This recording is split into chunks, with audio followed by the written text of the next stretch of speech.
안녕하세요. 역사 초보도 할 수 있는 세계사 기초 공부 42번째 시간을 시작하겠습니다. 이번 영상은 동로마 제국인 비잔티움 제국 첫 번째 내용으로 비잔티움 제국의 정치 변천에 대해서 알아보겠습니다. 이번 영상의 핵심 개념은 비잔티움 제국이 서유럽과 다른 차이점 비교, 유스티니아누스 대제의 업적입니다. 지난 중세 서유럽 문화 두 번째 영상에서는 학생과 교사 길드인 우니베르시타스를 기원으로 자치권을 지니고 있던 중세대학이 11에서 12세기에 발생하고 있었다는 것과 남유럽 쪽에서는 학생 길드와 법학 중심의 볼로냐 대학이, 북유럽 쪽에서는 교원 길드와 신학을 중심 학문으로 하여 파리 대학이 발생하는 과정을 알아보았습니다.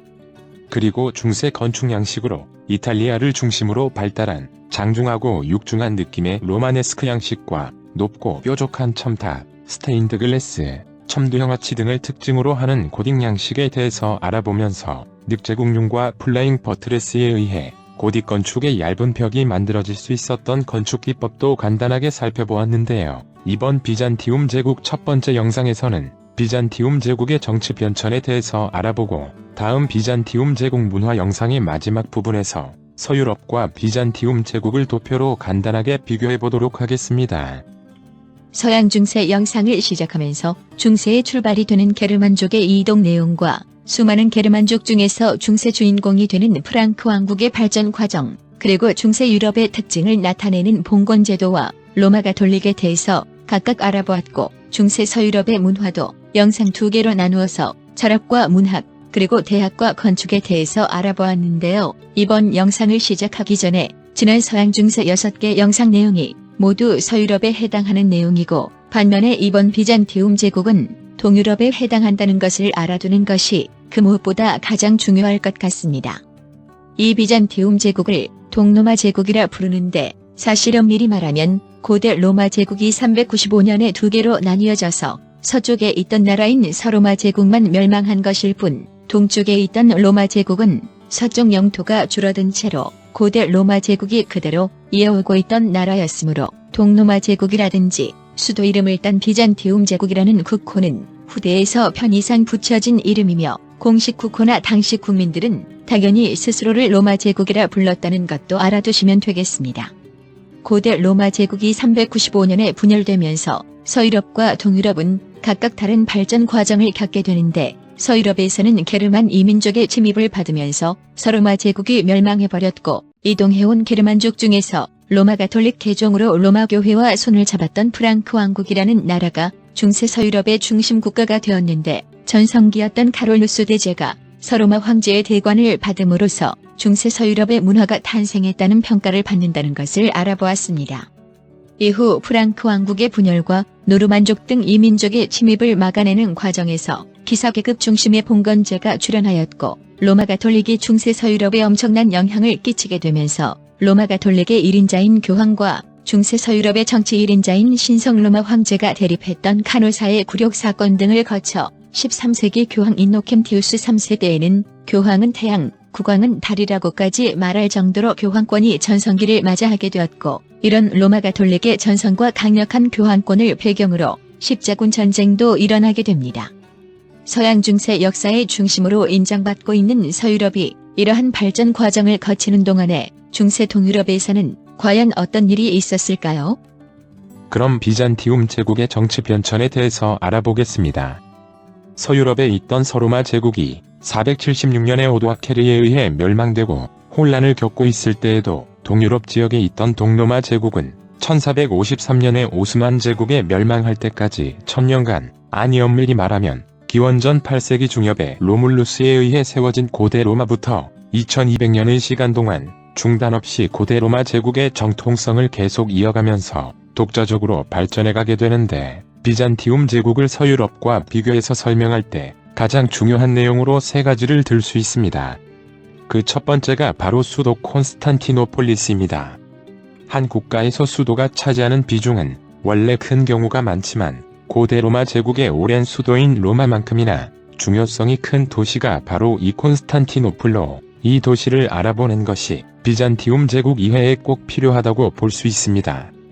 먼저 동로마 제국을 일컫는 비잔티움 제국이라는 말에서 비잔티움은 콘스탄티노폴리스, 영어로 콘스탄티노플이라 부르는 수도의 옛 이름입니다.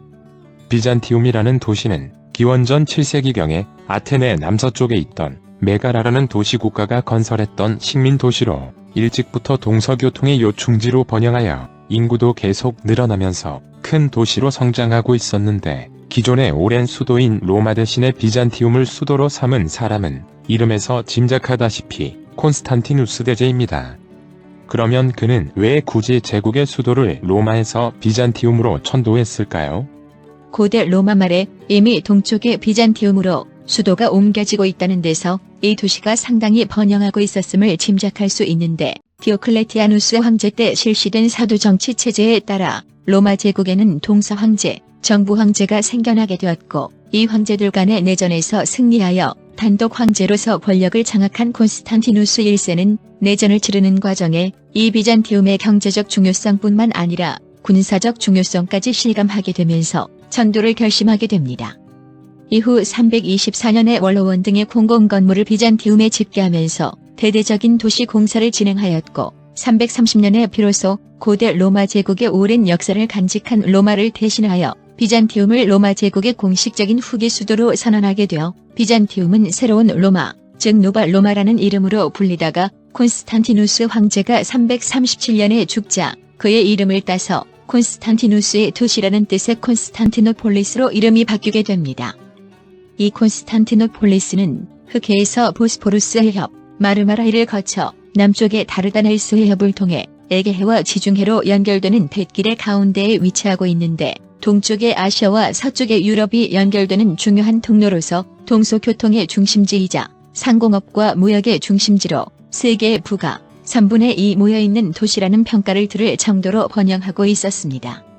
또한 삼면이 바다로 둘러싸인 전해의 조건과 도시 방어를 위한 바다쪽 장벽뿐만 아니라 유럽 대륙 쪽의 육지 방벽이 해저와 높은 성벽을 갖춘 삼중구조의 테오도시우스 대성벽까지 구축되면서 1453년에 오스만 제국의 화포 공격에 의해 함락되기 전까지는 이 도시를 공격했던 페르시아나 이슬람 등 다른 이민족의 공격을 모두 막아낼 만큼 군사적으로도 전해의 요충지라고 볼 수 있습니다.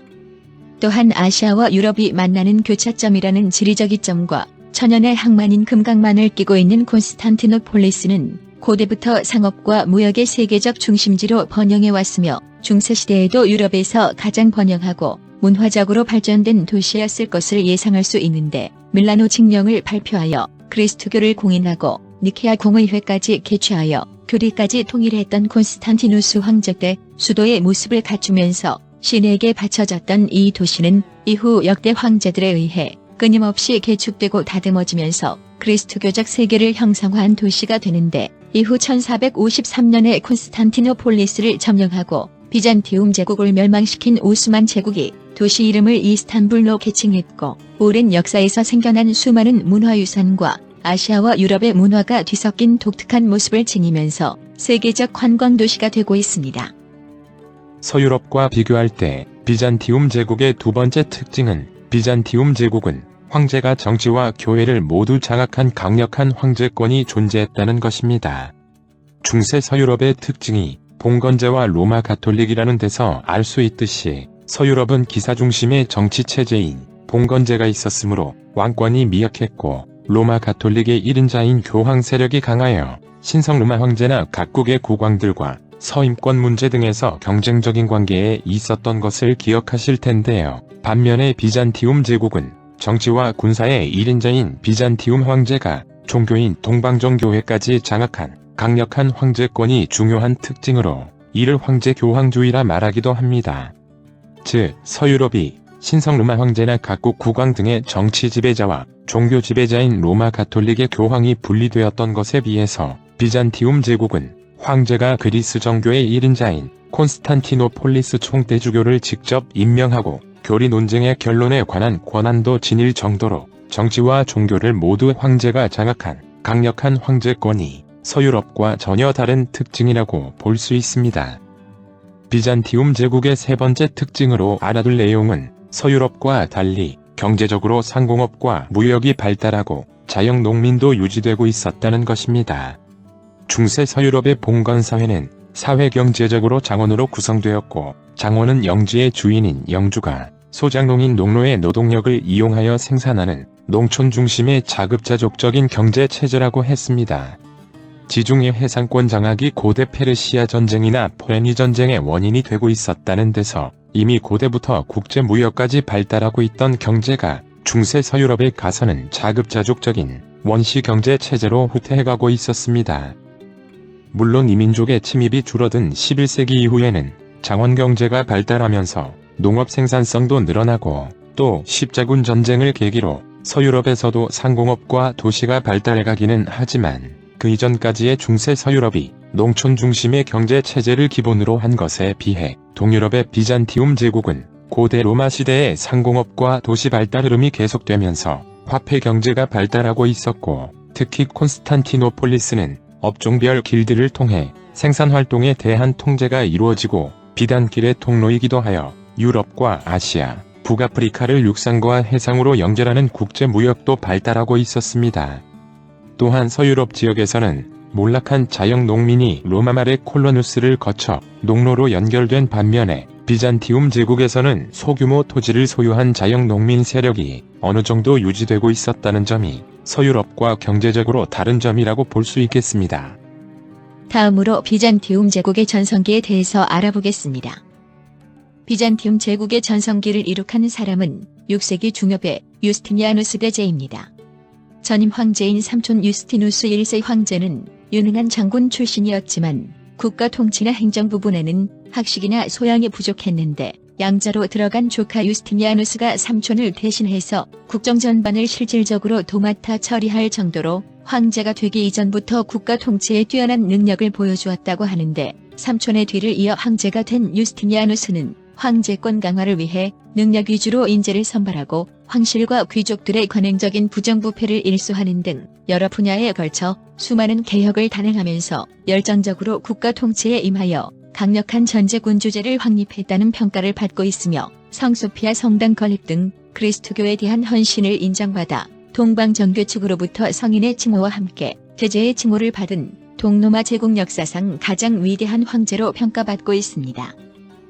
그런데 유스티니아누스에 관한 일화로 유명한 것이 그의 아내 테오도라입니다. 테오도라는 곰이나 말을 돌보는 사육사 출신 아버지와 술집 배우 어머니를 둔 서코스단 출신이자 술집 댄서를 겸하던 미천한 신분이었는데, 뛰어난 미모와 총명함으로 유스티니아누스를 만나게 되었지만 원로원 신분의 유스티니아누스가 낮은 신분의 테오도라와 결혼할 수 있었던 것은 그녀에게 반한 유스티니아누스가 삼촌인 황제를 구슬려서 귀족과 천민이 결혼할 수 있는 법률까지 만들게 하면서 이루어졌다고 합니다. 그러나 많은 사람들의 질시와 멸시 속에서 결혼한 테오도라는 황후가 된 후에 단순한 황후가 아니라 아우구스타라는 말을 들으면서 남편과 공동통치자라고까지 인정받을 정도로 정치에 큰 영향력을 행사했으며, 현명한 처신과 종교적 헌신으로 동방정교회 측에서 성인으로 기릴 정도의 인정을 받게 되는데, 이러한 그녀의 명성이 역사에 오랫동안 남게 된 것은 532년 유스티니아누스에 대한 니카의 반란이 일어났을 때였습니다.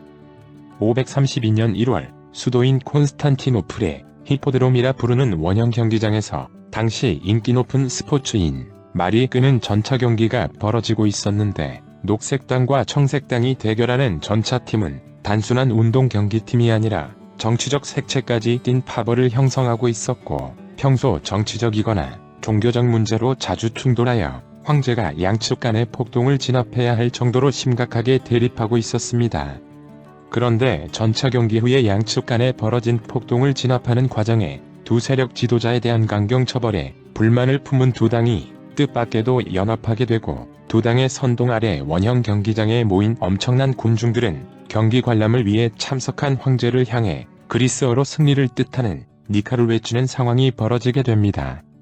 경기장에 참석한 수많은 군중들이 자신을 향해 분노를 표현하는 모습에 유스티니아누스는 몹시 당황하게 되는데, 당시 민심은 대외 원정을 위한 군사비 지출이 늘어나면서 과중하게 부과되는 세금 때문에 불만이 넘쳐나고 있었고, 유스티니아누스의 귀족 세력억압과 황제권 강화에 반대하는 녹색당과 청색당 두 세력이 결집하고 성난 군중들까지 합세하면서 황제 퇴위를 주장하게 됩니다. 결국 유스티니아누스 황제의 폐위와 새 황제 선출까지 선포되고 원로원과 성소피아 성당을 포함한 수도 콘스탄티노플이 불길에 휩싸이는 등 반란의 규모가 엄청나게 커지자 놀란 유스티니아누스는 측근들과 함께 수도를 빠져나가기 위한 긴급 논의를 하게 됩니다. 그때 황제를 가로막은 사람이 황후 테오도라였습니다. 그녀는 당시 황실에서만 입을 수 있었던 보라색 옷을 인용하여 보라색 옷이 가장 좋은 수의라고 말하며 도망치는 것은 황제로서 부끄러운 일이고 자신은 끝까지 황궁을 지키겠다고 말하면서 남편에게 반란 세력에 당당히 맞설 것을 독려했고 황후의 말에 정신을 차린 황제는 반란 진압을 결의하게 됩니다. 결국 유스티니아누스는 대외 원정 과정에서 명성을 날렸던 두 장군 벨리사리우스와 나르세스로 하여금 반란 진압을 명령했고 나르세스는 반란 세력의 연대를 깨뜨리는 데 성공하고 벨리사리우스는 반란 세력이 집결해 있는 히포드롬을 기습 공격하여 경기장 안에 갇힌 3만여 명을 학살하면서 반란 진압에 성공했다고 합니다. 그럼 지금부터 비잔티움 제국 전성시대 황제인 유스티니아누스 대제의 업적 3가지를 알아보겠습니다. 먼저 유스티니아누스는 비잔티움 제국의 영토를 엄청나게 확장시켰던 황제입니다. 일단 지도를 보시면 수도가 위치한 발칸 반도나 소아시아인 아나톨리아 지역 외에도 동쪽으로 서아시아와 남쪽으로 북아프리카, 서쪽으로 이탈리아와 이베리아 반도 남단까지 차지하면서 지중해를 완전히 장악하여 옛 고대 로마 제국과 유사할 정도로 로마 영토를 확장하고 있음을 알 수 있습니다. 이전 페르시아 영상에서 아키메네스 페르시아를 계승하고 동서교역으로 번영했던 사산조 페르시아에 대해서 알아보았는데요. 먼저 유스티니아누스는 동쪽 방면에서 비잔티움 제국과 오랜 기간 대립하면서 일진일퇴의 전투로 서로 엄청난 피해를 주고받던 사산조 페르시아와 532년 9월에 평화조약을 체결하여 비잔티움 측에서 상당한 황금을 지급하는 대신 페르시아군은 점령지에서 철수하게 됩니다. 동쪽의 사산조 페르시아 문제를 어느 정도 해결한 유스티니아누스는 본격적으로 고대 로마 제국의 영토를 회복하는 시도를 계속하게 되는데 먼저 이베리아 반도 남단을 점령하고 북아프리카의 반달 왕국을 물리치게 됩니다. 지난 게르만족 이동 영상에서 반달족은 북아프리카의 옛 카르타고 지역을 중심으로 세력을 확장하고 이후 로마를 공격하게 되는데 아틸라와의談판으로 이미 유명했던 교황료 1세와 저항하지 않는 사람은 죽이지 않겠다는 내용으로談판을 하였고 로마가 성문을 열어주자 반달족은 보름 동안 로마를 마음껏 약탈하면서 유대의 황금 촛대 등 엄청난 유물과 황금 등을 챙겨가게 되어 반달리즘이라는 용어까지 생겨나게 했던 것을 알아보았는데 반달 왕국에서 내분이 일어나서 유스티니아누스와 사이가 좋았던 힐데리크 국왕이 사촌 갤리메르에게 쫓겨나게 되자 유스티니아누스는 장군 벨리사리우스에게 공격을 명령했고 결국 534년에 반달 왕국을 완전히 멸망시키게 됩니다.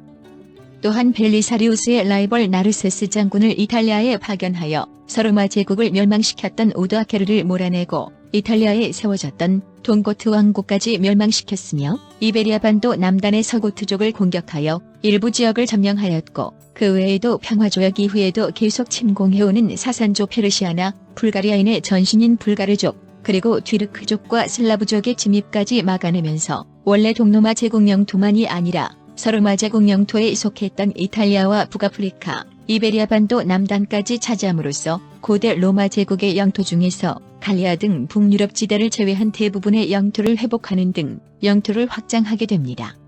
유스티니아누스의 두 번째 업적으로는 영토 확장 등 비잔티움 제국 전성기를 이룩했던 그의 업적 중에서 후대에 가장 뛰어난 평가를 받는 것으로 유스티니아누스 법전 편찬입니다. 고대 로마 제국은 실용적 문화가 특징이었고 그 로마가 남긴 가장 대표적인 세계사적 의의가 법률이어서 로마 최초의 성문법인 12표법의 뒤를 이어 시민법, 만민법의 단계를 거치면서 발달해가는 것을 로마 영상에서 알아보았는데 그 로마법이 유스티니아누스 황제에 의해서 집대성되게 됩니다. 흔히 로마법 대전이라고도 부르는 유스티니아누스 법전 편찬은 법학 분야나 고대 로마 문화에 원래 관심이 많았다고 하는 유스티니아누스가 황제가 된 지 얼마 지나지 않은 529년에 고대 로마법의 정리를 위한 시민위원회를 구성하도록 하면서 고대 로마의 판례나 법학과 관련된 학자들의 다양한 학설까지 집대성하여 편찬하였고 고대 로마법 중에서 중복되거나 모순된 내용, 그리고 시대 변화에 따라 사용하지 않게 된 규정 등을 고치게 하였으며 법에 관한 주제별 학설까지 통일하도록 하는 등 고대 로마의 위대한 유산인 로마법을 집대성하여 이후 프랑스나 독일 등 유럽의 민법 편찬에 큰 영향을 주었고 세계 최초의 성문법이라 평가받는 함무라비 법전과 프랑스 혁명의 정신을 반영한 나폴레옹 법전과 더불어서 흔히 세계 3대 법전으로 평가받고 있습니다.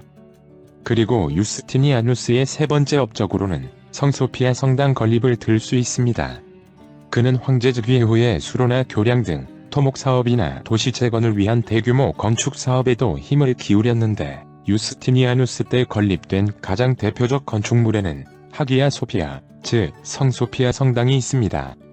532년 니카의 반란 중에 불타버린 성소피아 성당을 재건한 후 유스티니아누스는 솔로몬이여 짐은 그대를 이겼노라라고 말했다고 하는데 비잔티움 제국 최고의 건축유적인 성소피아 성당은 다음 영상인 비잔티움 제국 문화 부분에서 다시 알아보겠습니다. 527년 45세에 즉위하여 38년간 황제위에 있으면서 많은 업적을 남긴 유스티니아누스는 말년에 테오도라 황후도 죽고 자신도 전염병에 감염되어 죽을 위기를 겪으면서 자신감을 상실하게 되었고 대외 전쟁에서도 소극적인 자세를 취하여 사선조 페르시아 등에게 매년 상당한 돈을 갖다 바치면서 평화를 유지하게 되는데 이것은 로마 제국의 계승자를 자처하던 많은 백성들에게 굴욕적인 모습으로 비춰지면서 큰 비난을 받게 되었고 유스티니아누스의 영토 확장에 큰 공헌을 했던 명장 벨리사리우스를 견제하여 관직을 삭탈하게 되면서 용맹했던 벨리사리우스가 맹인이 되어 구걸하는 모습의 그림들이 후대에 많이 그려지게 되는데 실제로는 황제가 벨리사리우스를 맹인으로 만들지는 않았겠지만 백성들의 민심은 황제가 명장에게 가혹한 대접을 했다고 생각하고 있었다는 것을 알 수 있습니다.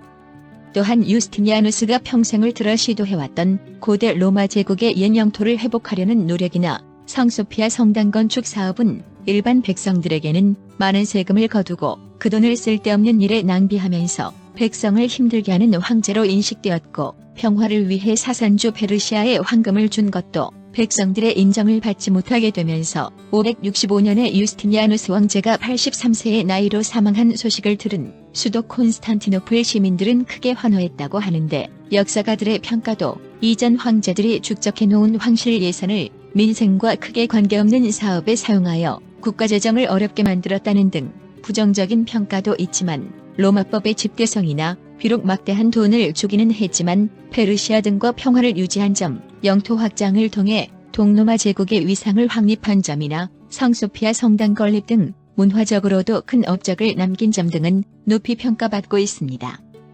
다음은 비잔티움 제국의 쇠퇴와 멸망에 대해서 알아보겠습니다. 6세기 중엽 유스티니아누스가 죽은 후 비잔티움 제국은 15세기 중엽에 멸망할 때까지 800년이 넘는 시간 동안에 쇠퇴하기도 하고 10세기 후반 바실리오스 2세 시기를 제2전성기라고 평가하는 사람이 있을 정도로 등락을 반복하게 되는데 긴 역사를 지닌 비잔티움 제국의 수많은 황제나 그 변천 내용을 세세하게 알아두기는 쉽지 않습니다. 따라서 세계사 학교 수업에서 가르치는 유일한 황제 유스티니아누스 대제 내용은 꼭 기억해 두시면서 지금부터 알아볼 비잔티움 제국의 쇠퇴와 멸망 내용은 4가지 정도만 알아두시고 나머지 내용은 조금 가볍게 들어두셔도 될 듯합니다.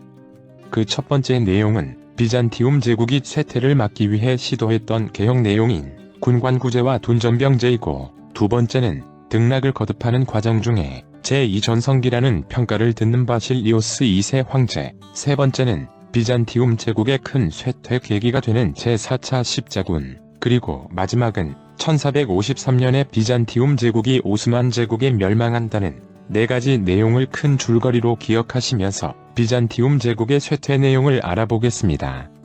유스티니아누스가 죽은 후 제국은 재정 파탄 등으로 급속하게 쇠퇴하게 되는데 참고로 제국의 쇠퇴에 큰 영향을 끼친 황제로 가장 유명한 인물을 들어보자면 동로마 역사상 최대 폭군 황제라는 평가를 듣는 포카스가 있습니다.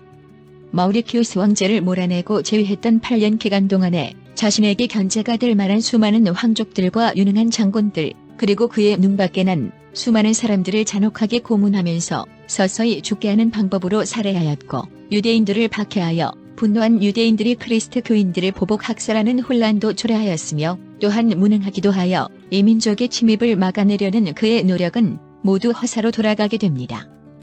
수많은 사람을 처형 숙청하고 나라를 거의 무정부 상태를 만든 포카스를 몰아내고 황제가 된 카르타고 총독 헤라클리우스는 포카스를 처형한 후 그의 몸을 여러 조각으로 잘라 사냥개에게 던졌다고 하는데 7세기 전반에 헤라클리우스 황제는 군관구제와 둔전병제를 최초로 실시하고 라틴어 대신 그리스어를 공용어로 삼는 등 행정 및 군사 조직을 개편하였으며 사선조 페르시아와 강화 조약을 체결하여 페르시아 군대를 철수하게 하는 등 혼란에 빠졌던 동로마 제국이 이후에도 800년 존속할 수 있게 만들었다는 평가를 듣고 있습니다.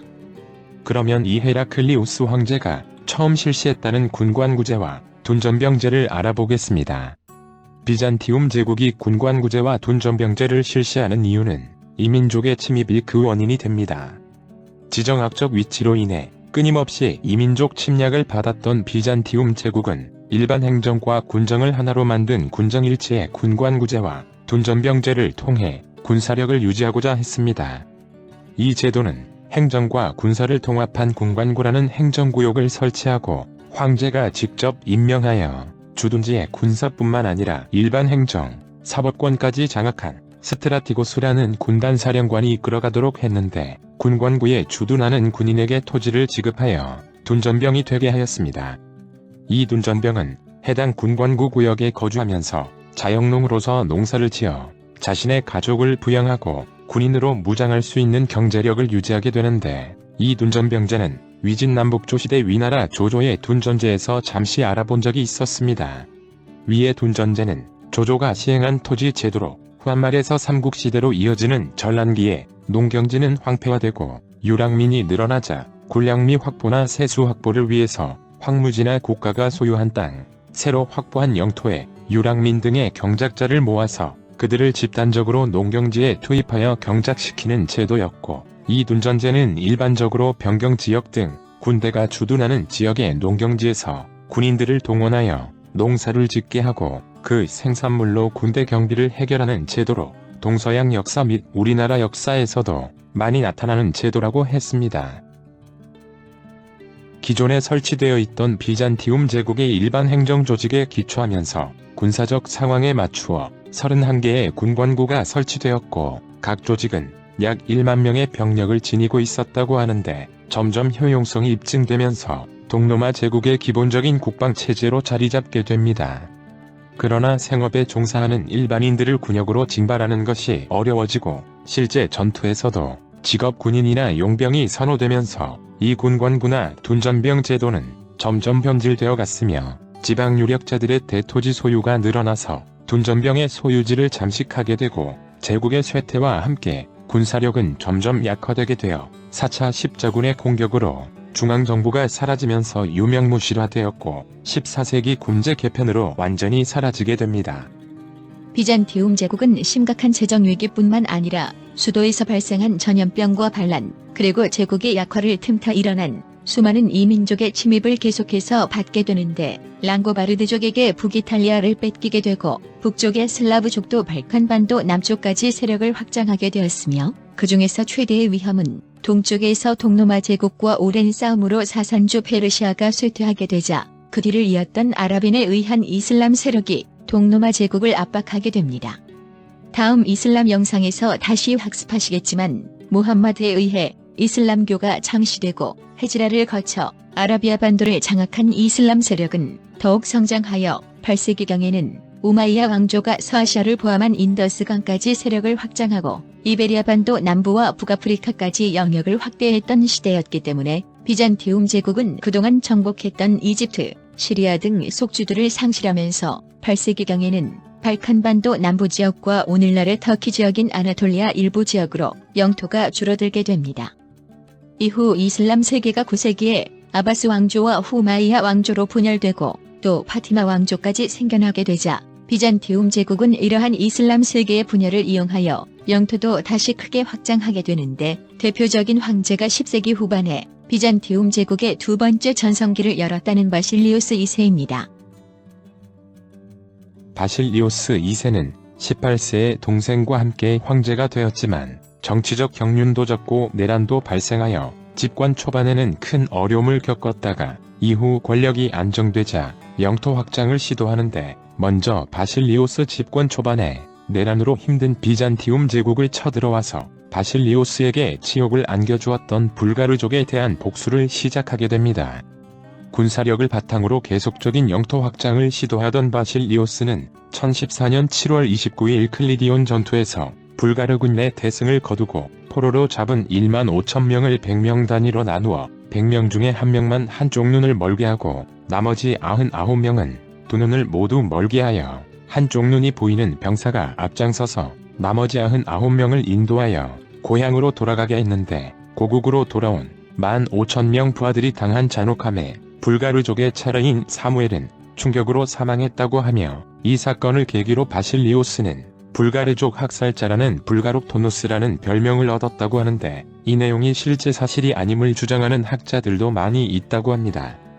바실리오스 2세는 이후 1018년에 불가리아를 완전 정복하여 비잔티움 제국으로 통합하였고 동쪽 흑해 연변 일부까지 병합했으며 이탈리아 남부에 대한 지배권도 강화하는 등 재위 기간 내내 직접 전쟁에 참여하기도 하면서 영토를 꾸준히 확장하여 유스티니아누스 이후 약 500년 만에 가장 넓은 영토를 가지게 되었으며 귀족 세력 견제를 통해 황제권을 강화하고 지속적인 노력으로 국정을 개혁하여 국가재정도 건실하게 만들었던 훌륭한 군주였습니다.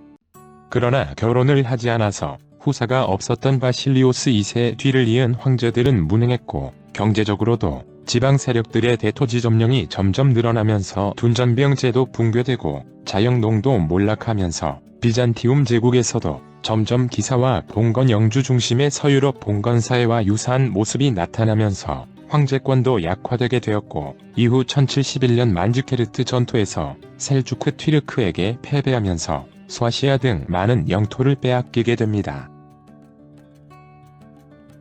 이후에도 12세기 중반 마누일 1세대의 번영도 있었지만 얼마 가지 못하고 국력이 약화되고 있던 비잔티움 제국이 치명타를 입게 되는 사건이 바로 1204년 제4차 십자군의 공격입니다.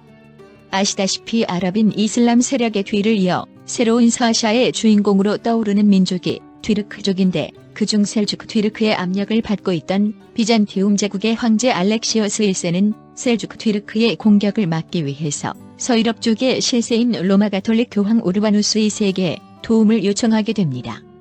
비잔티움 황제는 용병 등의 지원병력 파견 정도로 생각하고 교황에게 도움을 요청했지만 교황은 이를 계기로 동유럽 쪽에 눌려져 왔던 로마 가톨릭의 세력 확장, 더 나아가서 동서교회 통일의 기회로 생각하여 서유럽 각국의 왕과 영주들에게 성전의 시작을 독려하게 되면서 십자군 전쟁은 서유럽 세력이 예루살렘 성지 탈환을 위한 대규모 군사 원정으로 확대되었고 원정온 십자군 병력에 대한 안내나 접대 그리고 그들의 행패 등으로 비잔티움 제국은 큰 곤욕을 치르다가 결국에 가서는 4차 십자군의 공격까지 받게 됩니다.